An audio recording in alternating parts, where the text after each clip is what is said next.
நீங்கள் வந்து எடுத்த உடனே பிரதமர் தாங்குவீங்களே. மணிப்பூரை பற்றி விமர்சிக்க கூடாதுங்கிறேன் நான். என்ன சார், ரோஹிங்கியாஸ் தான் காரணம். ஏன் போல சீஃப் மினிஸ்டர் 68 பேர் செத்து போயிருக்காங்களே, போனாரா? To you work for democracy? உங்களுக்கு ஃப்ரீடம் கொடுத்ததே நான் ஒரு விஷயம் முதல் சொல்றேன் உங்களுக்கு. 75, 77 காங்கிரஸ் உங்களை நசுக்கி வைத்திருந்தது. இந்த தமிழ் விரோத காட்டுமிராண்டி அரசாங்கம்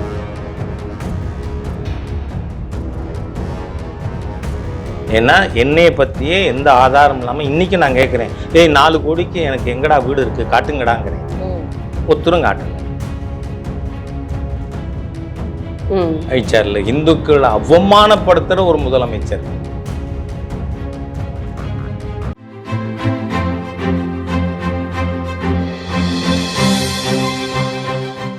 ஜென் தொலைக்காட்சி நேயர்களுக்கு அன்பான வணக்கம். இன்று அரசியல் ஆடுகளம் நிகழ்ச்சியில் நமது சிறப்பு விருந்தினராக வருகை புரிந்திருப்பவர் பாஜகவின் மூத்த தலைவர் நமது ஹெச் ராஜா அவர்கள். ஐயா வணக்கம். வணக்கம். எப்படி இருக்கீங்க? நல்லா இருக்கேன். மணிப்பூர் இனப்படுகொலையால இன்னைக்கு மக்கள் ரொம்பவே பாதிக்கப்பட்டிருக்காங்க. நமது இந்திய பிரதமர் அவர்கள் இப்போ வரைக்கும் அங்க போகாததுக்கு காரணம் என்னவாக இருக்கு? உள்துறை அமைச்சர் 2 நாளா மணிப்பூர் நிர்வாகத்தோடு பேசிட்டு இருக்கார். அவர் கவனித்து வரும்பொழுது ஏன் பிரதமர் போகணும்னு இது என்ன திராவிடியன் மாடலா பேச்சு? நான் கேட்குறேன், இங்கே 65 பேர் செத்து போனாங்க விஷச்சாராய அரசாங்கத்தினால கள்ளக்குறிச்சியில். சீஃப் மினிஸ்டர் ஏன் போகலன்னு சீஃப் மினிஸ்டர் கேட்டிங்களா? கேட்டுவிட்டு எங்கிட்ட கேட்கணும். இல்ல, மணிப்பூர் விவகாரத்துக்கு மோடி அவர்கள் சென்றால் அந்த பிரச்சனை தீரும். அதுல உங்க கேள்வி கேட்கறதே தீய நோக்கம். மாண்புமிகு பிரதமரை நீங்க நக்கல் பண்ண நினைக்கிறீங்க. மத்திய அரசாங்கம் தலையிட்டு இருக்கு, பார்த்துருக்கு. அதோடு இல்லை, அங்க ஏன் இந்த மாதிரியா பிரச்சனை நடக்குது? பர்மாலேருந்து வந்திருக்கிற ரோஹிங்கியாஸ் தான் காரணம். இங்கே இருக்கிற இந்த தமிழ்நாட்டில் இருக்காங்க, பங்களாதேஷ்லேருந்து ஊடுருவி வந்தவங்க. அதை பார்க்குறதுக்கு துப்பு இல்லாத ஒரு அரசாங்கம், அது கீழே இருக்கிற ஒரு டிவி. நீங்கள் எடுத்த உடனே பிரதமர் தாங்குவீங்களே, என்ன நேரேட்டிவ் செட் பண்ண நினைக்கிறீங்க? உள்துறை அமைச்சர் பார்த்து கொண்டு இருக்கார், நடவடிக்கை எடுத்துக்கொண்டிருக்க அரசாங்கம். சிறுபான்மை எல்லை தாண்டி வந்தவர்கள் ஆதரவா பேசுற எவரும் மணிப்பூரை பத்தி விமர்சிக்க கூடாதுங்கிறேன்னா. ரோஹிங்கியாஸ் தான் காரணம். பர்மால இருந்து இங்க வந்திருக்கிறவங்க அவங்களையும் வெளில அனுப்பப்படாதுங்கிறீங்க. சிஏஏ கொண்டு சிஏஏக்கு எதிராக பேசுறீங்க. சிட்டிசன்ஷிப் ரிஜிஸ்டர் மெயின்டைன் பண்ணக்கூடாது, நேஷனல் ரெஜிஸ்டர் ஆஃப் சிட்டிசன்ஸ் வரக்கூடாதுங்கிறீங்க. ஆனால் பிரைம் மினிஸ்டருக்கு எதிராக நேரேட்டிவ் செட் பண்ணுவீங்களா? மத்திய அரசாங்கம் முழுமையாக ஈடுபட்டு வருகிறது. You should be happy with it. எதுக்கு எடுத்த உடனே பிரதமர்? நான் கேட்குறேன், இதை கேட்டிங்களா யாராவது? முதுகெலும்பு இருக்கிற ஊடகத்தினர் யாராவது மு.க. ஸ்டாலின் அவர்கள் ஏன் கள்ளக்குறிச்சிக்கு போகல? பக்கத்தில் தானே, 150 கிலோமீட்டரில். ஏன் போகல சீஃப் மினிஸ்டர்? 68 பேர் செத்து போயிருக்காங்களே, போனாரா? அதோடு இல்லை, தமிழ்நாடு பூரா தலித் மக்களுக்கு விரோதமான நிகழ்ச்சிகள், உயர்நிலை நீர் தொட்டியில் மலங்கலக்கலை, போனாரா சிஎம்? இல்லை இந்த அரசாங்கம் இன்னி வரைக்கும் ஒரு ஆளை கைது பண்ணியிருக்கா? அது எதையுமே பேச மாட்டீங்க. எடுத்த உடனே மணிப்பூர் பிரதமர், என்ன பேச்சு? இப்போ மேகச்சந்திரகுமார் அவர்கள் சொல்லியிருக்காரு, அமித்ஷா அவர்களுடைய நடவடிக்கைகள் சரியில்லை, சரியான பிரச்சனைகளுக்கு தீர்வு இல்லை. யாரு சொல்றது? அமித்ஷா அவர்கள் பதவி விலகணும்னு சொல்லியிருக்காங்க. எவர் சொன்னவர்? நான் கேட்கிறேன், எதுக்கு விலகணும்? நான் கேட்கிறேன், நல்லியில மிஸ்ஸஸ் காந்தி இருக்கிறத 10,000 குழந்தைகளை கொன்ற அரசு காங்கிரஸ் அரசு. போனீங்களா? சரி. டெல்லியில திருமதி காந்தி கொல்லப்பட்ட சமயத்துல 3000 சீக்கியர்கள் கொல்லப்பட்டார்கள். காங்கிரஸ்காரன் இளைஞர் காங்கிரஸ் அலுவலகத்திலிருந்து, பெட்ரோல்ல இருந்து, ஆயுதங்கள்லேருந்து எடுத்துட்டு போய் வீடு வீடா மார்க் பண்ணி கொலை பண்ணாங்களே, அதெல்லாம் பேச மாட்டாங்களா காங்கிரஸ்காரங்க? அதெல்லாம் ஞாபகம் மறந்து போயிடுமா? அதனால நீங்க மத்திய அரசுக்கு எதிராக நேரேட்டிவ் செட் பண்ண வேண்டாம். Home minister is attending to it. எதுக்கு அமித்ஷாஜி ராஜினாமா பண்ணணும் கேட்குறேன். சொல்லுங்க, அன்னைக்கு இந்திரா காந்தி ராஜினாமா பண்ணாங்களா? Rajiv Gandhi நியாயப்படுத்தினார். when a big tree falls the earth around it is bound to shake. சீக்கியர்களை ஆயிரக்கணக்கில் கொன்னதை நியாயப்படுத்தின வம்சங்க ராகுல் காந்தி வம்சம். அதனால இந்திரா காந்தி நல்லியில 10,000 குழந்தைகள் அஸ்ஸாமில் கொல்லப்பட்டார்கள். அப்போ என்ன பண்ணாங்க? அந்த காங்கிரஸ் கட்சி வா திறக்காதேங்கிறேன்னா. டோன்ட் ஓப்பன் யுவர் டர்த்தி மவுத். இப்போ இதே பதில தான் வந்து முன்னாள் அமைச்சர் அவர்கள் ப. சிதம்பரம் அவர்களும் சொல்லியிருக்காரு. மத்திய அமைச்சர் அன்னைக்கு ப. சிதம்பரம் முதல்வர் அங்க சென்றால் மட்டுமே பிரச்சனைக்கு தீர்வு கிடைக்கும் அப்படின்னு இல்ல, மாண்புமிகு மோடி அவர்கள் அங்க சென்றால் மட்டுமே தீர்வு கிடைக்கும்னு சொல்லி. நான் என்ன சொல்றேன், சிதம்பரம் போன்றவர்கள் காங்கிரஸ்காரர்கள் வாயை மூடிக்கிட்டு தூண்டி விடாம இருந்தாலே தீர்வு வரும். மக்களை தூண்டி விடாதீங்க. அவருடைய பேச்சுக்கு அவ்வளவு மரியாதை இருக்கும் அந்த இடத்துலன்னு சொல்றாரு அவரு. பாருங்க, அதெல்லாம் he will look into it. அப்ப அமித்ஷாஜி பேசினா பத்தாதா? இவங்க அந்த மாதிரி பேசல. இவங்க பேசுறது பூரா நாட்டுல பத்த வைக்கணும். நான் கேட்கிறேன், வங்கதேசத்துல ஹிந்துக்களை கொன்னாங்க, காளி கோவில், ஹரே ராமா ஹரே கிருஷ்ணா கோவில் கொளுத்தினாங்க, இந்துக்கள் வர்த்தக ஸ்தாபனங்கள் எல்லாம் அடிச்சு நொறுக்கினாங்க. வா திறந்தீங்களா நீங்க யாராவது? உங்களுக்கு என்ன, நீங்கள் ஹிந்து விரோத அமைப்புகள், ஹிந்துக்கள் கொல்லப்பட வேண்டும், ஆனால் மற்றவர்கள் பாதுகாக்கப்பட வேண்டும், அதுதானே ஈவில் ஃபோர்ஸஸ். அதனால it is better you keep quiet. அமைதியாக இருக்கணும்னு சொல்றீங்க. அமைதியா இருங்க. இப்போ காங்கிரஸ்ல வந்து இப்போ ப. சிதம்பரம் காங்கிரஸ்காரங்க சிதம்பரம், நான் கேட்கிறேன், அன்னைக்கு இந்திரா காந்தி நல்லியில கொன்னப்ப நீர் காங்கிரஸ்ல இல்ல, ஏன் வெள்ள வரல? அவர் வந்து குற்றம் சாட்டுற மாதிரி எந்த ஒரு தகவலையும் சொல்லல. அவருடைய பணிவான பேச்சுக்களால வந்து அந்த இடத்துல வந்து இந்த பிரச்சனைகள் இதற்கு மேல நடக்காது அப்படிங்கறத தான் வந்து அவர் வந்து சொல்லி இருக்காரு. ப. சிதம்பரம் போன்றவர்கள் சிறுபான்மையை தூண்டி விடாதீங்கள், நீங்கள் ஹிந்து விரோத கட்சி, இந்துக்களின் சொத்துக்களை அபகரித்து சிறுபான்மைக்கு ரீடிஸ்ட்ரிபியூட் பண்ணுவோம்னு மேனிஃபெஸ்டோல சொன்ன அந்த மேனிஃபெஸ்டோ எழுதின சிதம்பரமும் சாம் பிட்ரோடாவும் இப்ப பேசலாமா? எவ்வளவு மோசமான தீய சக்திகள் ஆகிட்டாங்க எதிர்கட்சிகள் பூரா. ஹிந்து விரோதிகள், மற்றவர்களை ஹிந்துக்களுக்கு எதிராக தூண்டி விடுறீங்க. பிஜேபி சர்க்கார் இருந்தா தூண்டி விடுவீங்களா? நீங்க வாய முடின்னு இருந்தா அதெல்லாம் சரியாயிடும். இப்போ காங்கிரஸ் அமைதியாக இருந்தா வந்து இந்த சரியாயிடும். எதிர்கட்சிகள் முழுக்க நீங்க ஹிந்து விரோதிங்கிறது ட்ரம்ப் சொல்றாருங்க. நான் இருந்திருந்தால் வங்காளத்தில் இப்படி நடந்திருக்குமா அப்படின்னு வருத்தப்பட்டு கேட்கிறார். ராகுல் காந்தி பேசினாரா? சிதம்பரம் பேசினாரா? வங்கதேசத்து ஹிந்துக்களுக்காக நீங்க கண்ணீர் சிந்தனம் உண்டா? ஹிந்து விரோதிகளே, இப்ப என்ன திடீர்னு உங்களுக்கு பொங்கறது? அதனால உங்க ஹிந்து விரோதத்தை அடக்கிக்குங்க, ரொம்ப காட்டாதீங்க. நாளைக்கு மகாராஷ்டிராலையும் ஜார்க்கண்ட்லையும் தரவா எக்ஸ்போஸ் ஆயிடுவீங்க. சரி, இப்போ கர்நாடகாவில காங்கிரஸ் ஆட்சி நடந்துட்டு இருக்கு. அதனாலதான் ஊழல் நடக்குது. சீஃப் மினிஸ்டர் அவர்களை பிஜேபியில இருக்கக்கூடிய முக்கிய தலைவர்களுடைய ஊழல் லிஸ்டுகள் எல்லாமே வெளியே வர்றதுனாலதான் காங்கிரஸ்ல இருக்கக்கூடிய முக்கிய எம்எல்ஏக்களை வந்து பிஜேபி பேரம் 100 கோடிக்கு பேரம் பேசுவதாக வந்து அதுல ஆளுங்கட்சியில இருக்கக்கூடிய எம்எல்ஏ வந்து தகவல். கேள்வியவே நான் முதல்ல கண்டிக்கிறேன். ஏன்னா லோக் ஆயுக்தா நேத்திக்கு அவங்களோட கருத்து வெளியிட்டிருக்காங்க. 40% ஊழல் நடந்தது பொம்மை ஆட்சியில அப்படின்னு பேசினாங்க. அது பொய்.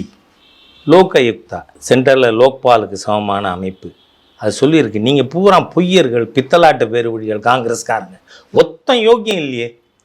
நான் கேட்குறேன், இந்த காங்கிரஸ், திமுக, திரிணாமுல் காங்கிரஸ், நேஷ்னல் கான்ஃபரன்ஸு, இந்த எஸ்பி, இந்த பார்ட்டியெல்லாம் நாடு முழுக்க ஹிந்துக்களோட நிலங்கள், கோவில்கள் வக்ஃப் போர்டுங்கிற பேரில் கொள்ளையடிக்கப்படுது, சூறையாடப்படுது. என்ன பண்ணிட்டு இருக்கீங்க? யாராவது கேட்டீங்களா? திருச்செந்துறைக்கு நேற்று அமைச்சர் ஷோபா கராண்டாலி வந்திருந்தாங்க. முதல்ல இந்த இஷ்யூவை கையில் எடுத்ததுனால தான் 2022 வந்து திருச்செந்துறைக்கு நேர போய் அங்கே பராந்தக சோழன் கட்டின சிவங்கோவில் வக்ஃப் ப்ராப்பர்ட்டியா?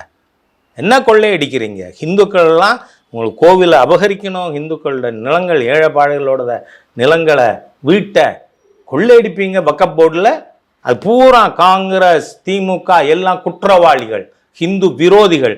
இன்னி வரை எந்த நடவடிக்கையாவது இங்கே ராணிப்பேட்டைக்கு பக்கத்தில் வேப்பூர் 52 ஏக்கர் 15 வன்னிய சமுதாயத்தோடது, வக்ஃப் போர்டு என்னோடதுங்குது. 1933 எல்லா எவிடன்ஸும் கொடுத்து இன்னைக்கு அந்த ஆட்சியர் நல்லவர், அவர் திருப்பி ரீகன்வே பண்ணியிருக்கார் ஹிந்துக்களுக்கு. ஏன் திமுக காரன் என்ன பண்ணிட்டு இருக்காங்க? காங்கிரஸ் என்ன பண்ணிக்கிட்டு இருக்காங்க? ஏன் நீங்க போக மாட்டீங்க? ராஜா தானே போனா, பிஜேபி தானே போச்சு. உங்களுக்கெல்லாம் ஹிந்துக்களை கொள்ளையடிச்சா, சூறையாடினா சந்தோஷப்படுவீங்களோ? இப்போ ஆளுங்கட்சி மக்களுக்காக தான் போராடுறது தானே அவங்களுடைய கருத்துக்களை வெளியே சொல்லிட்டு இருக்காங்க. எந்த ஆளுங்கட்சி மக்களுக்காக போராடுது? தன் மகனுக்காக போராடுறவர் தமிழ்நாட்டின் முதலமைச்சர். தம் மகனை டெப்டி சிஎம் ஆக்கியிருங்க, வெக்கப்பட வேண்டாமாங்கிறேன் நான். ஒரு குடும்பத்துக்கான ஆட்சியா? தமிழ்நாடு பூரா கவர்மெண்ட் 10 திமுக குடும்பத்தினர். அது டிஆர் பாலுவோ, துரைமுருகனோ, ஆற்காடு வீராசாமியோ எல்லாம் அந்த குடும்பங்களுக்காக மட்டும் 10 குடும்பம் கொள்ளையடிக்கிறதுக்காக ஏவாவேலு இதுக்காக இருக்கிற கட்சி. என்ன மக்களுக்காக என்ன பண்ணியிருக்கீங்க? 68 பேர் தாலி அறுத்ததை பற்றி முதலமைச்சர் கண்ணீர் சிந்தினாரா? கண்ணீர் வருத்தப்பட்டாரா? 150 கிலோமீட்டர் போனாரா? நீங்களும் கேட்க மாட்டீங்களே திரவிடியன் ஸ்டாக்கு. ஏன் சீஃப் மினிஸ்டர் பார்த்து இன்னைக்கு ஹெச் ராஜாட்ட பேசுறதுக்கு ஒரு state president of BJP state convener கேள்வி கேட்குறீங்க? உங்களால உதயநிதி கதவை தட்ட முடியுமா? பத்திரிகையாளர்கள்னால கேட்க முடியாதுன்னு சொல்றீங்களா? உங்களால் கேட்க முடியாது. காரணம், தமிழ்நாட்டில் இருக்கின்ற ஊடகம் முழுக்க அறிவாலயத்தினுடைய இன்ஸ்ட்ரக்ஷன் வாங்கி வேலை பார்க்கக்கூடிய அறிவாலய அடிமைகள். எப்படி சார் நீங்க வந்து பத்திரிகை ஊடகவியலாளர்களையும் வந்து இப்படி குற்றம் சாட்டுறீங்க? ஆமாங்க, கேட்க முடியாதுன்னு நீங்க சொல்றீங்க. யாருமே நாங்க கேட்கலையே. கேட்காருங்க, நாளைக்கு கேட்பேன் இன்னைக்கு கேட்பேங்கிறதுலாம் இல்லை. எத்தனை மாசமாச்சு? 4 மாசமாச்சா? 4 மாதம் ஆயிடுச்சு. 4 மாசத்துல ஒரு நாளாவது மு.க. ஸ்டாலின் அவர்களையோ இல்ல உதயநிதி ஸ்டாலினையோ கூப்பிட்டு இந்த மாதிரியா கேள்வி கேட்டீங்களா?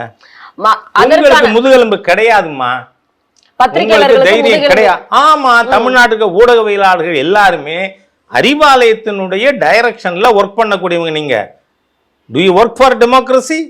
உங்களுக்கு ஃப்ரீடம் கொடுத்ததே நான் ஒரு விஷயம் முதல் சொல்றேன். உங்களுக்கு 75, 77 காங்கிரஸ் உங்களை நசுக்கி வைத்திருந்தது. ஆனா ஊடகத்துக்கு சுதந்திரம் கொடுத்த அன்னைக்கு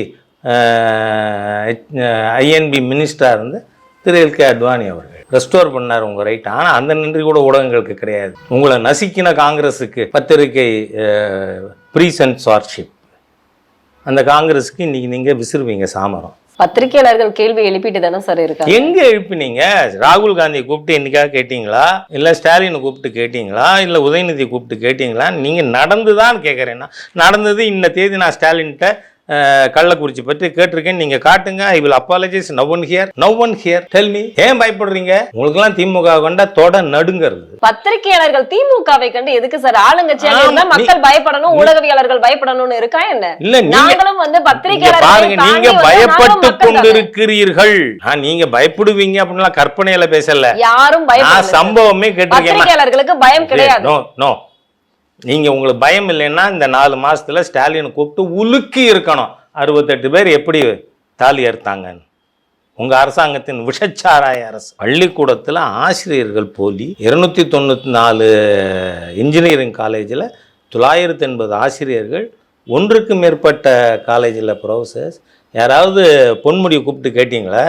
அவர் காலேஜ் ஸ்டூடெண்ட் சொல்ற டான்ஸ் ஆடுவார், அதை எடுத்து நீங்க கேமரால போட்டு என்ன பண்ணிருக்கீங்க? சரி, தமிழ்னு பேசுறாங்களே, மகேஷ் பொழியாமொழி பள்ளி கல்வித்துறை அமைச்சர், அவர் பையன் தமிழ் படிக்கிறானான்னு கேளுங்க. 3வது மொழி கூடாது, தமிழ் ஆங்கிலம் தான் நாங்க இருமொழி கொள்கைன்னு. உங்க பையன் தமிழே படிக்கலையே, பிரெஞ்சு படிச்சிருக்கானே, அவனுக்கு தமிழ் பேசவில்லையே, கேட்பீங்களா? தைரியம் வருமா?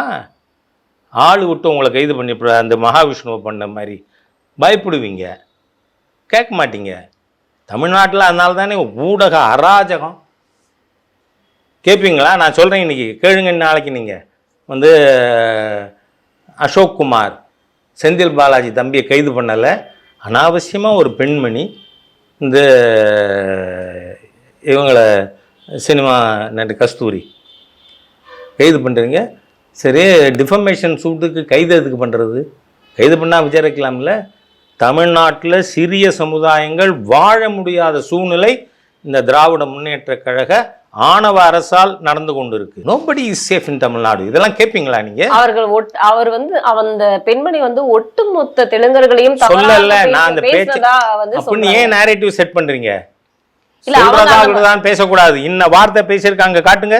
இல்ல, அவங்க தெலுங்கர்களை வந்து ஒட்டுமொத்தமாக பேசல. அவங்க அந்த மாதிரி பேசல. இந்த குடும்பம் கருணாநிதி குடும்பம் தெலுங்கு குடும்பம்னு ஏற்கனவே குழந்தைவேலு திரு எம்ஜிஆர் அவர்கள் மந்திரி சபையில அமைச்சராக இருந்தார்.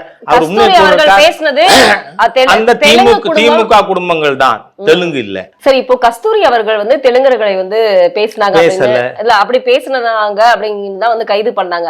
ஆனா மறைமுகமாக திமுகவை தான் அவங்க வந்து கைது பண்ண என்ன அவசியம்? அத கைது பண்ண வேண்டிய அவசியம் இல்லை. இல்ல, ஏன்னா இட்ஸ் எ டிஃபமேஷன் சூட்டு. அவங்க ஒன்றும் யாரையும் கொலை பண்ணல.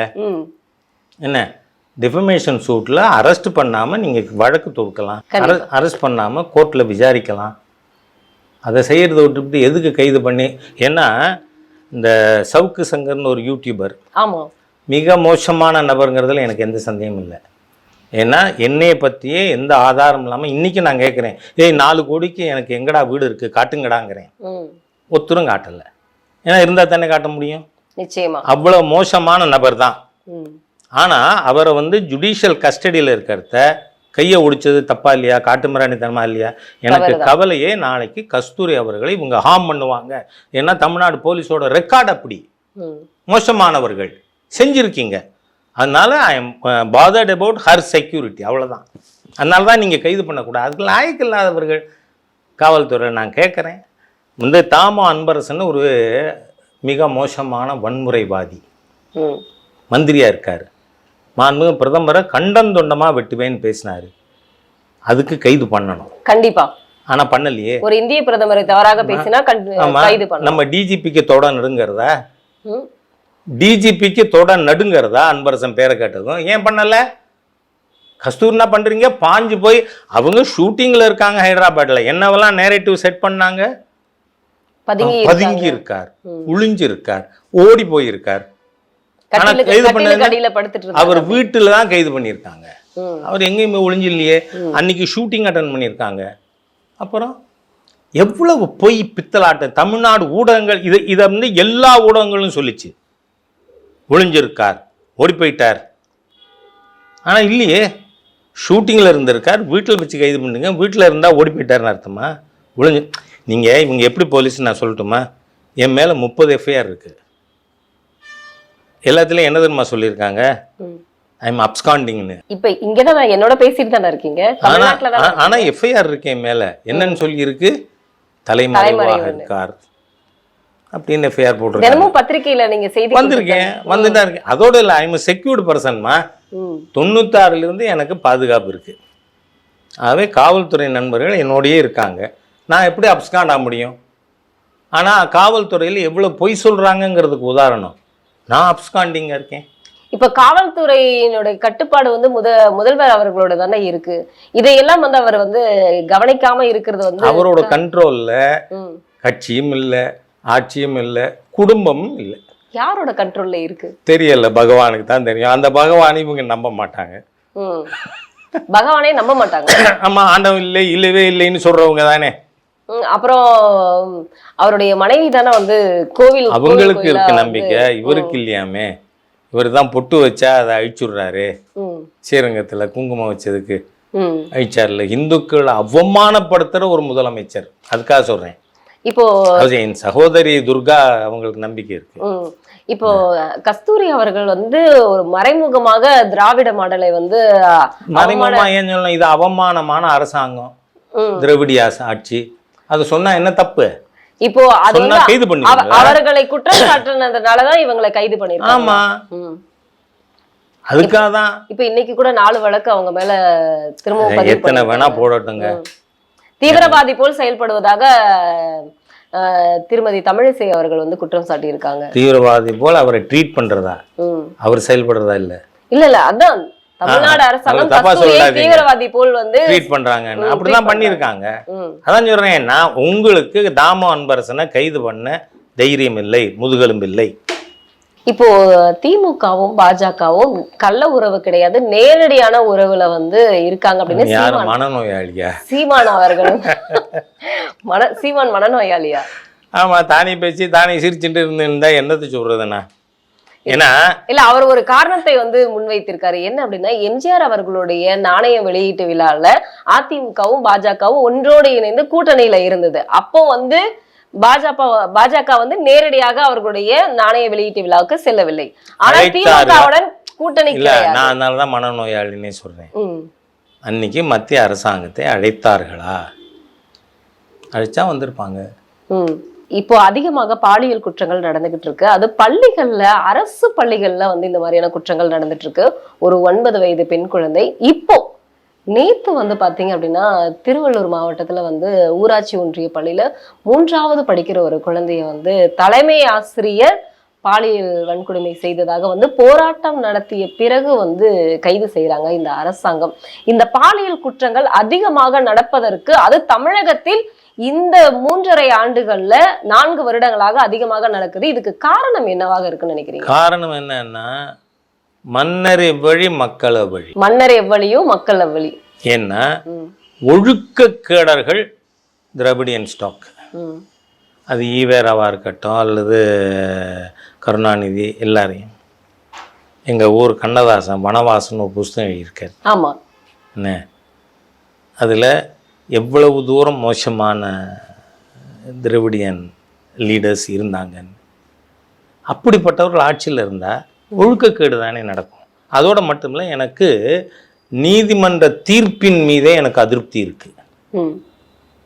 ஏன்னா நீங்கள் தூத்துக்குடி மாவட்டம் சொன்னீங்க. ஆமாம். என்ன ஊர், ஸ்கூல் பேர் சொல்லுங்க, அந்த ஆசிரியர் பேர் சொல்லுங்க. அவர் போக்சோவில் கைது செய்யப்பட்டாரா? ஆமாம். அவருக்கு எப்படி பெயில் கிடைச்சிது? பெயில் கிடைச்சிருக்க கூடாது. கிடைச்சிடக்கூடாது. I differ with the judgement. It's unfortunate. நிச்சயமா. அப்போ அந்த மாதிரி இருக்கும்னா எங்கள் பெரியவர் முத்துராமலிங்க தேவர் சொன்னது தான் எனக்கு ஞாபகம் வருது. மங்கை சூதகமானால் கங்கையிலே குளிக்கலாம், கங்கையே சூதகமானால். அன்ஃபார்ச்சுனேட். அதுவும் அரசு பள்ளிகள்ல இந்த மாதிரியான குற்றம். அரசு பள்ளி மட்டும் இல்லை, அது தனியார் பள்ளின்னு நினைக்கிறேன் நான். அரசு உதவி பெறும் தனியார் பள்ளி தூத்துக்குடி. அரசு உதவி பெறும் அப்படிங்கிறதுனாலும் அரசாங்கத்துடைய கட்டுப்பாட்டு. ஆமாங்க. அதோடு மட்டும் இல்லை, அது தூத்துக்குடி யாரோட தொகுதி? கவிஞர் கனிமொழியா? ஆமாம். இங்கே அது என்ன பிஎஸ்பிபியா ஸ்கூல் சென்னையில், அது ஹிந்து ஸ்கூல். ஆமாம். அந்த ஹிந்து ஸ்கூலில் ஒரு ஆசிரியர் தப்பாக நடந்துட்டார் மாணவிட்டன்னு பொங்கி அந்த பள்ளிக்கூடத்தையே அரசுடைமை ஆக்கணும்னு அன்னைக்கு அறிக்கை விட்டாங்களா கனிமொழி? ஆமாம். இப்போ என்ன உங்கள் உள்ளம் தூங்குகிறதா? இல்லை, அரசாங்கம் எந்த ஒரு பதிலும் தெரிவிக்கலையே. ஏன் தெரிவிக்கலை? அன்னைக்கு பொங்குனீங்க. இங்கே ஹிந்து ஸ்கூல்னா பொங்குவீங்க, முஸ்லீம் ஆசிரியர்னா வாய முடின்னு இருப்பீங்களா? அன்னைக்கு குற்றம் சாட்டப்பட்ட ஆசிரியர் யாரு? உடற்கல்வி ஆசிரியர், முஸ்லீம். ஆமாம். அதனால தான் வாதுறக்கலைங்கிறேன் நான் கனிமொழி அவர்கள். உங்கள் தொகுதி. ஆனால் அங்கேருந்து இங்கே சென்னையில் பிஎஸ்பிபியில் ஒரு ஆசிரியர் குற்றம் சாட்டப்பட்டோன்னே அந்த பள்ளிக்கூடத்தையே அரசு எடுத்துக்கணும்னு பேசல. ஆமாம். நீங்கள் அத்தனை பேரும் ஒழுக்கக்கடல்ங்கிறதுக்கு இது போதுமா? நேர்மையற்றவர்கள், ஹிந்து விரோதிகள் அப்படிங்கிறதுக்கு இந்த 2 ஸ்கூல் பற்றி சொல்லிட்டேன்னா இதுக்கு மேலே உங்களுக்கு ப்ரூஃப் வேணுமா? இந்த திராவிடியன் ஸ்டாக் ஹிந்து விரோத கும்பல். ஏன்னா அன்னைக்கு பேசினார் கனிமொழி அவர்கள். உங்க தொகுதியில் நடந்திருக்கு திருச்செந்தூர்ல. ஆமா. ஏன் பேசல? முஸ்லிம் அவர்கள் இதை பற்றி கனிமொழி அதற்கான தகவல் அறிக்கை எதுவுமே வெளியிடவே. ஏன் கொடுக்கல? முஸ்லிம். ஹிந்துனா இங்க நீங்க பொங்குனீங்க, நான் இல்லாத பேசவே இல்லை. இங்க சென்னையில அந்த பள்ளிக்கூடத்தை எடுக்கணும்னு நான் அப்ப அதுதான் அறிக்கையே கொடுத்தேன். நான் அந்த மேனேஜ்மெண்டோடையும் பேசினேன். உங்கள் பள்ளி எடுக்க என்ன சதி நடந்தாலும் நான் வந்து முன்னாடி நிற்பேன், எடுக்க விட மாட்டேன் அப்படின்னு. காரணம் என்ன? இந்த தீய சக்திகள் திராவிடியன் ஸ்டாக் ஹிந்துஸை அழிக்கணும், ஹிந்து கோவிலை கொள்ளையடிக்கணும், ஹிந்து பள்ளிக்கூடத்தை டேக் ஓவர் பண்ணணும். என்ன நான்சென்சிக்கல் கவர்மெண்ட்டு. அதனால தான் நடக்குது பாருங்க. அந்த ஆசிரியர் விடுதலையாக இருக்கார். It's unfortunate. நியாயத்தை விரும்புகின்ற ஒரு குடிமகனும் அந்த ஜட்ஜ்மெண்ட் வந்த என்கிட்ட நிறைய பேர் பேசினாங்க, கொதிக்கிறார்கள். எப்படி நடந்தது தெரியல. ஆனா ஐ டோன்ட் அக்ரி வித். இதற்கான ஒரு வழிகளை வந்து சரி பண்ணணும் அப்படின்னா அதுக்கு இந்த அரசாங்க திரும்ப தான் ஒழுக்க சீலர்கள் அப்படிங்கிறத டெமான்ஸ்ட்ரேட் பண்ணணும். அப்படின்னா ஒழுக்கங்கட்டு இருந்தவர்களுக்கு செலவு வைக்கப்படாது, அவங்க பேர் வைக்கப்படாது கட்டடங்களுக்கு, அந்த மாதிரி இருக்கணும். இதையே சொல்லணும். இவர் ஒழுக்கங்கட்டு இருந்தார், கண்ணதாசன் புஸ்தகத்தை படிங்க, அதனால இவர் பேரெல்லாம் மாத்திரம்னு அரசாங்கம் அறிவிச்சா ஒரு கால் தமிழ்நாட்டில் மக்கள் ஒழுக்க நேயர்களா மாறலாம். 80 வருடங்களாக தமிழை வளர்த்தவருடைய சிலையை வைப்பதற்கு என்ன தவறு இருக்கிறது அப்படின்னு முதல்வர் கேட்கிறாரு. யாரு? கருணாநிதி அவர்களுடைய பெயர். கருணாநிதிக்கு எதிராக சர்க்காரியா கமிஷன் உண்டா? ஊர்ந்து போய் பதவி கேட்ட உங்களுடைய பெயரையா வைக்கிறது, எங்க அப்பாவுடைய பெயரை கருணாநிதி பேர் வைக்கிறதே நான் வந்து தவறுங்கிறேன். நான் அதோட மட்டும் இல்லை, இங்க இந்த ஒரு டாக்டர் தாக்கப்பட்டார். ஆமா, கிண்டியில் மருத்துவமனையில பாலாஜி. அந்த மருத்துவமனை நீங்களா கட்டினீங்க? உங்க அப்பா பேர் எதுக்கு நான் கேட்குறேன். அந்த மருத்துவமனை திமுக ஆட்சியில கட்டலை. ஆமா, என்ன அந்த மருத்துவமனைக்கு உங்க தகப்பனார் பேர் எதுக்கு? முதலமைச்சர் பண்றது பூரா முறைகேடு. எனக்கு ஆரம்பத்தில் ஏதோ பத்திரிகையில படிச்ச ஞாபகம், அதுல கருணாநிதி சொன்னதாக, அவருக்கு சின்ன வயசுல 14 வயசு 15 வயசு, காங்கிரஸ்காரங்க வந்தே மாதரங்கிறாங்க, நாங்க சொல்றோம் வந்து ஏமாத்துறோம். அதுதான் பண்ணிட்டு இருக்கீங்க, அதுதான் பண்ணிட்டு இருக்கீங்க, வந்து ஏமாத்துறீங்க.